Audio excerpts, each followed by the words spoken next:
All right, guys. Well, we've got breaking news here on Sunday. Auburn has finally pulled the trigger.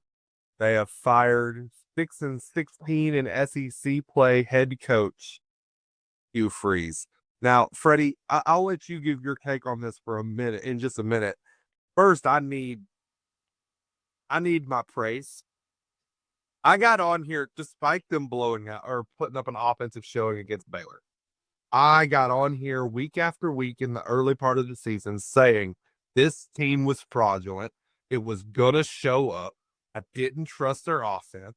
They were going to break down on the side of the road, for lack of a better comparison, when they got into conference play. And I remember all the Auburn fans down in our little comment sections telling me I was a hater and I didn't know ball and I was stupid. Freddie, you seen them in the comment section here lately? No, sir. Now, part of that's because we haven't been talking about Auburn because they're trash and they're not talking about, but this was inevitable. Let's just be real. This was inevitable. You had to move on from Hugh Freeze. He's a man who built his legacy off of picking the right quarterback and then upsetting big teams. But frankly, I look back at Hugh Freeze. I don't get the hype. He had 2 good seasons at Ole Miss, 3 average or below average, and he had 1 really good season at Liberty. He kind of rode off of 3 good seasons, and that was it. Yeah, he did, and I want to say this too. Hugh Freeze has yet to, other than Liberty, which let's be real, it's Liberty, and that's no disrespect to that conference and or that school in particular. However, when you have a guy like Hugh Freeze with the experience that he has, you expect him to do what he did at Liberty. Let's just say that it's not like it was a super impressive deal that he did. It was respectable, right? We've yet to see Hugh Freeze coach and be very successful when he's not cheating. And listen, like Ole Miss fans may come at me and say, yeah, whatever, like they were paying players back then, all that stuff. We're talking about more than paying players, and this is a family-friendly channel, so I'm not really going to talk about it too much. But if you know, you know. And I know he's a changed man, and hallelujah, praise the Lord for that. And I pray that he continues on this path that he's on. However, when you can't you can't put up more than 3 points against Kentucky. It's unbelievable. As a guy who so-called at home at night, like supposedly he's this offensive guru. Supposedly he's a quarterback whisperer. And last year we gave him the benefit of the doubt, right? Because he doesn't have his quarterback in place, right? He can't implement the system he wants because he does not have the quarterback that fits his system that he wants. Well, this year you go out and you get Jackson Arnold, a guy that was the number 3 rated quarterback in the country coming out of high school. I think it was in 2022. So there's talent there, right? Now, granted, his year last year at Oklahoma was subpar in a lot of people's sense, which obviously led him to transfer because he was he did not perform the way he was supposed to. Um, but I honestly, and I don't want to say I don't know why I bought into the hype this year around Auburn, and I think it was because I knew their defense was going to be really, really good, and I knew that Jackson Arnold was supposedly a upgrade from last year's quarterback. However, that is not the case. Their offense last year put up better numbers than it has this year, and it's disappointing and just embarrassing. He should have been fired. I thought personally, and we talked about this before, I thought that they were going to lose to Arkansas, and that was going to be the turning point for Auburn to let him go. But you freaking luck around and beat Arkansas, and then you lose to Kentucky at home, who haven't won an SEC game in 2 years, and they're trash. Like, let's just call it what it is. They were on their backup quarterback. Well, I guess backup. The guy who started the year was Calzada. So they were on this new guy. Mark Stoops should be fired by himself, to be honest. And you let that man come in and beat you. And on top of that, every single week, oh, we're close. We're close. I know that Auburn fans aren't going to believe this, but we're close. And we're doing what we can. We're really trying, but this team really is close. And to be honest, Quinn, they are close. Like if they're close, stuck in neutral for 3 years. I understand that. But I'm going to say this. They are having a quarterback, a serviceable, not even an elite quarterback, a serviceable quarterback away from potentially being undefeated and or having one loss and being ranked in the top 10. Now, the caveat to that is you're not. You lost those games. You don't have that quarterback, and you're mediocre. Therefore, bye-bye. See you later. I feel sorry for Auburn, though, because the job market is flooded, per se. Well, you know who was available? Okay, so you had pretty wide open picks to grab anybody in the transfer portal. It was pretty obvious that Auburn, that's what they wanted, was a quarterback. Fernando Mendoza went to Indiana in the transfer portal this offseason. Nico Iamaleava went to UCLA. Joey Aguilar went to Tennessee. John Mateer went to Oklahoma. All of those are better than what you did. Also, Ole Miss's quarterback that came from D2. Yeah, well, I'm going to give everyone a slide on that. My question is, are these quarterbacks bad? Or is Hugh Freeze's system just not good? Because, Tough question. and I want to remind everyone, what did Bo Wallace come out and say when Auburn hired Hugh Freeze? Former Ole Miss quarterback Bo Wallace was like, this won't work. He's terrible to his players. He's selfish. He doesn't upgrade the system at all to benefit his player. He expects you to go out there and be Superman.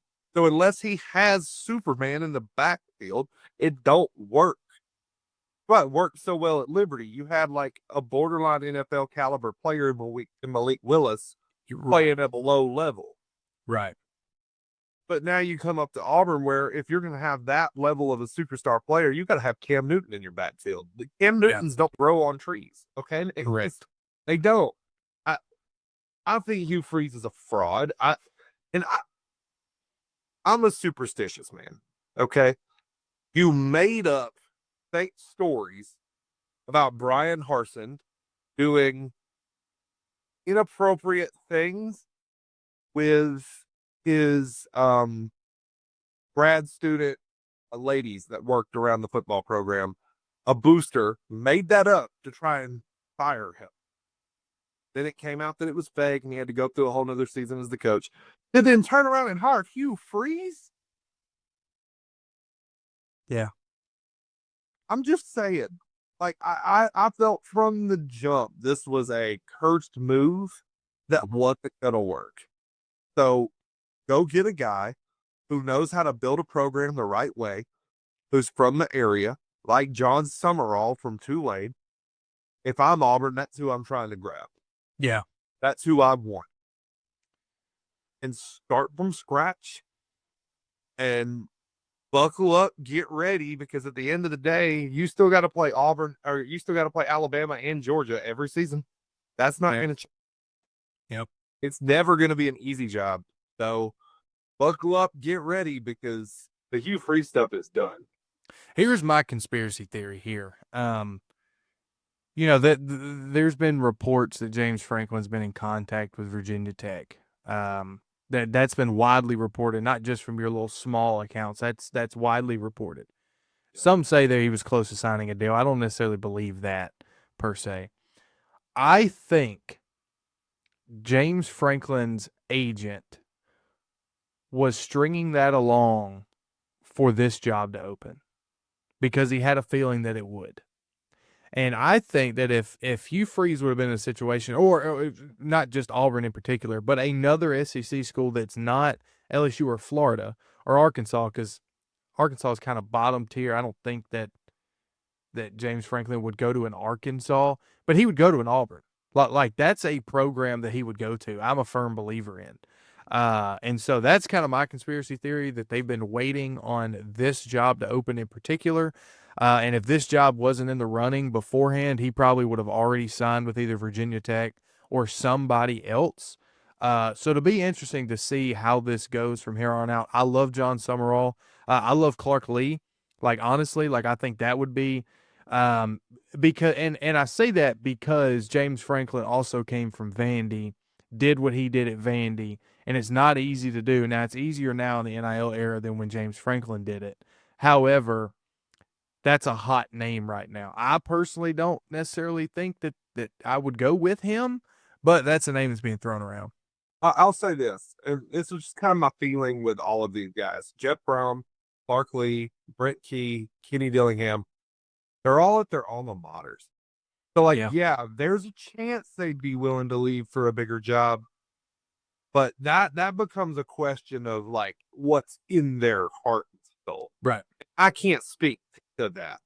So I'm just gonna act like none of those guys are leaving those jobs.